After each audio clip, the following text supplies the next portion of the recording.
entrance to the Just Send It Saws shop. You can see in front of you my cart. That's where I keep all of my chemicals that I use in the shop. My brake clean, my WD-40. I have my gear lube for my Bobcat, some other chemicals like some power wash fluid. I also have some my bar oils down there. My Red Armor is there. You see over here, this is one of my benches. What it is, it's an old teacher's podium from the Army National Guard here in Des Moines, Iowa. And it actually expands. It's got that side there that flips up, which is really nice. I can pull it out, and if I'm working on something where I need more space, I can pull that arm up. Now here's something that all of you might be interested in.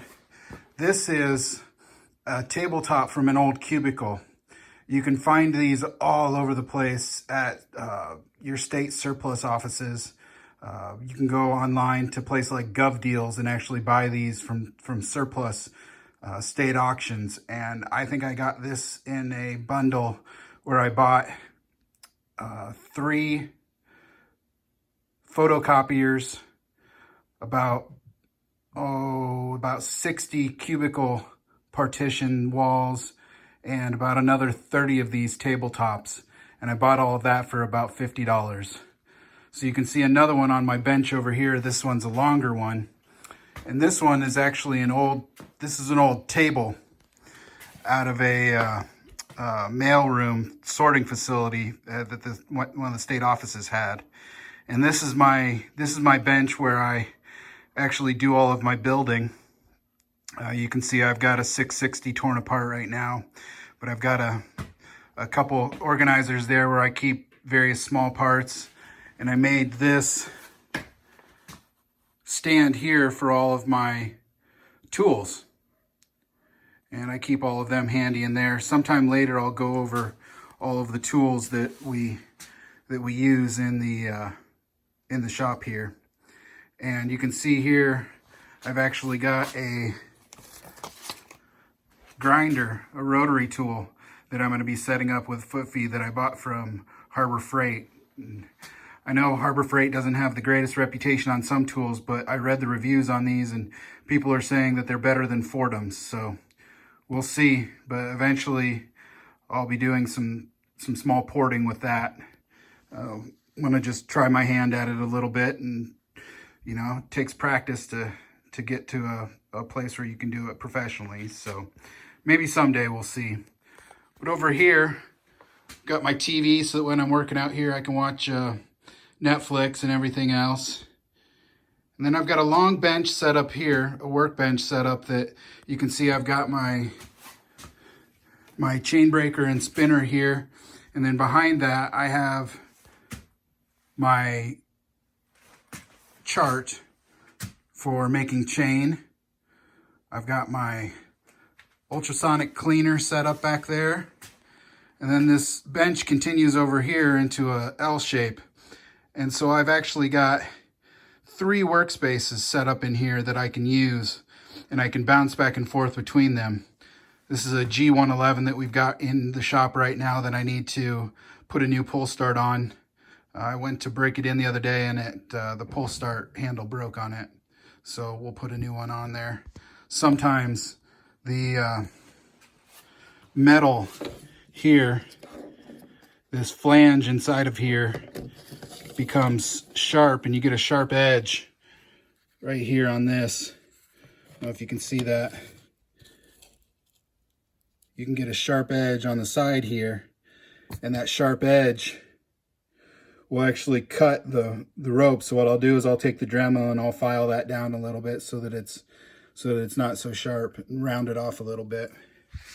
But anyways, back to my work area. So I've got this bench set up here with another of those tabletops from the cubicle.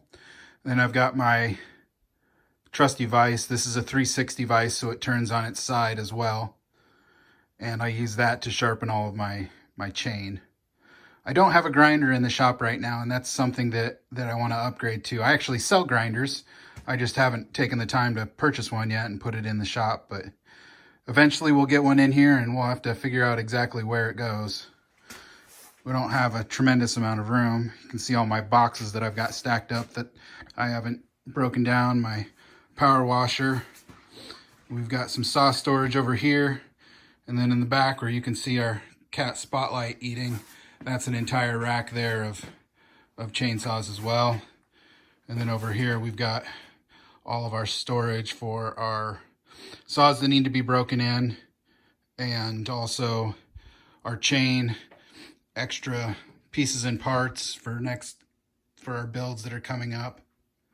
So, and here, right here, this is my chainsaw bug out bag. So when I need to get out into the woods, that's what I grab and go out into the woods. And if you can see this back here in the corner, this thing right back there, that is a tool case. It's a fold out tool case, and I take, when I'm going to be working in the woods seriously, I take that out in the woods with me, and I fill that up with my helmet and all sorts of chain, rope. So it's another neat thing to have inside of your workshop. So there you have it.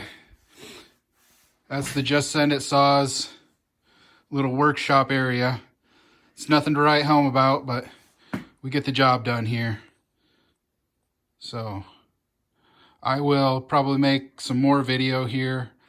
I'm not sure if this will be inserted in the beginning or the end, but we're gonna do some tuning today as well, so you'll get to see that. And here later on, I'm gonna make a video about that bug out bag, all of the items that you need to have to take into the woods with you. So before I forget about it, here's one thing that everybody should have in their shop. This little roll of craft paper here. I use this roll of craft paper whenever I'm working on a saw. I cut off a piece and I put it down below on the work surface. That way the oil and all of the crud, I can just wrap it up when I'm done and put it in the garbage. And that roll right there runs about, I think they're about $10, but well worth that money spent at your local hardware store. You can buy it. It's actually made for putting down in construction areas so you don't get the floors dirty.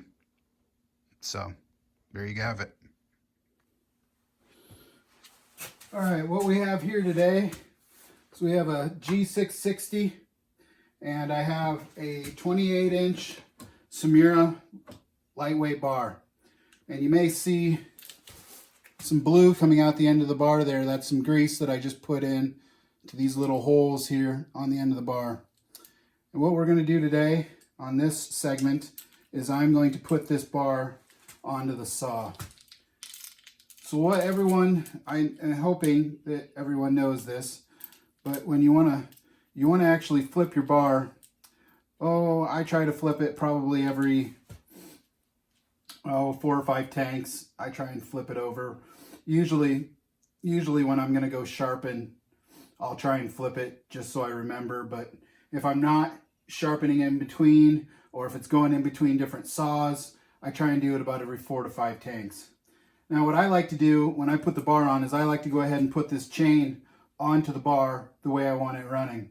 And you'll notice that the rakers look like the fin of a shark. And I've always remembered it, and maybe this is stupid or funny or silly, but I've always remembered it that the shark is swimming towards the end of the bar. And that's how I remember which way the cutters go.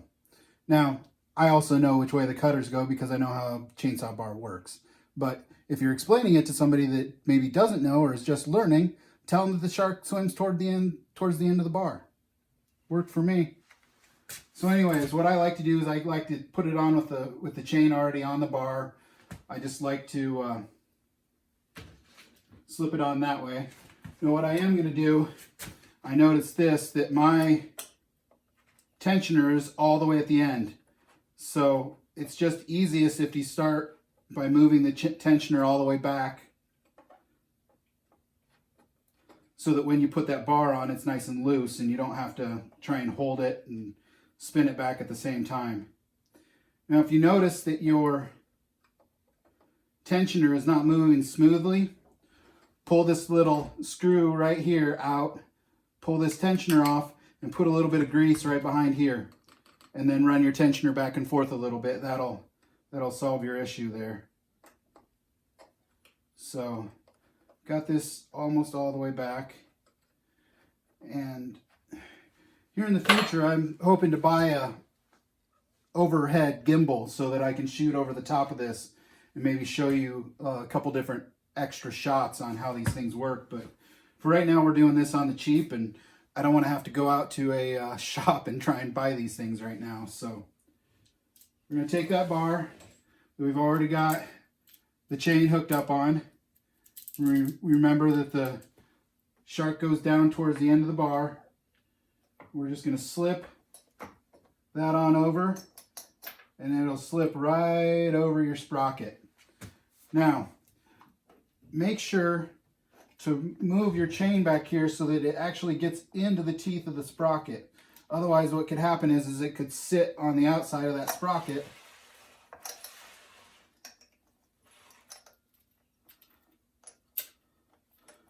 There we go. It could sit on the outside of that sprocket, not sit down inside a groove. So we've got it nice and grooved in there. It's moving smoothly. Now what I'm going to do before I put my clutch side plate cover on is I'm actually going to hold this bar up and keep it loose, and I'm going to move out the tensioner.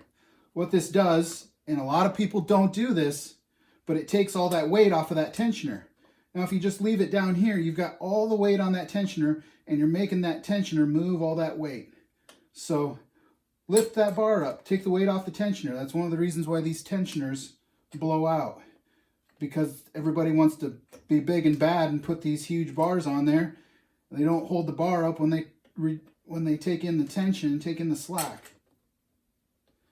And that right there will blow out a tensioner quicker than you can say, well, I blew out my tensioner. All right, so I want to get it to where it's just getting nice and tight. I don't want to make it super tight. I want to take my plate, clutch cover, and get it on there since I'm not looking at it the right direction.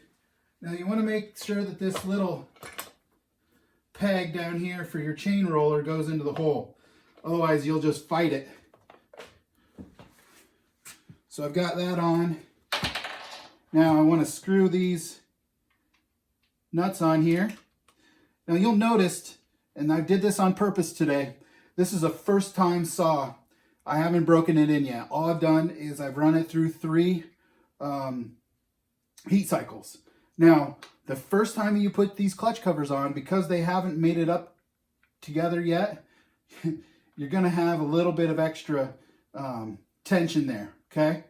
Because it hasn't been forced in yet. So what I like to do is I like to spin them on to hand tight, and I'm going to tighten this down until I can just slide a quarter in underneath of that chain. So I'm going to hold this up and I'm going to tighten. Now, because this chain right now is loose, and because this hasn't matched up yet, I probably should leave it just a little loose for now. And the reason being is that when I run this, or when I run this screw, or when I run this nut in here, it's going to make this tighter. Don't ask me why it does it. I imagine it's something to do with inside of here that these haven't been mated up yet, but it'll tighten it. So if I hold it up right here, it won't tighten it as much.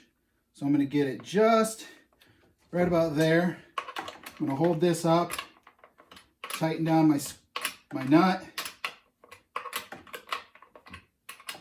Get it nice and tight. See, it's tightening that. Even though I haven't adjusted this, it's tightening the tension here. Okay, so now I've got it just loose enough that I can put a quarter in at its highest point. Now see how this barely will move? It's about where I want it, because this is the first time that I've put a chain on this saw. Okay, what's going to happen is I'm going to tighten this up. I'm going to go out and I'm going to run it a couple times. I'm going to cut with it, and then I'm probably going to have to readjust that chain. Okay? If it's a brand new chain, I'm probably going to have to do it even more because that chain is going to stretch. Okay? So now I've got this pretty much where I want it. Might even be a little tight from where I like it. So I'm going to just back it off just a tad. There we go. That's where I like it, right there. So again, I'm going to hold it up while I tighten this down. Once you get this one tightened right here, you don't have to worry about holding it up when you tighten the last one because it's already being held in place by the first nut. So I'm just going to spin this one down. Do not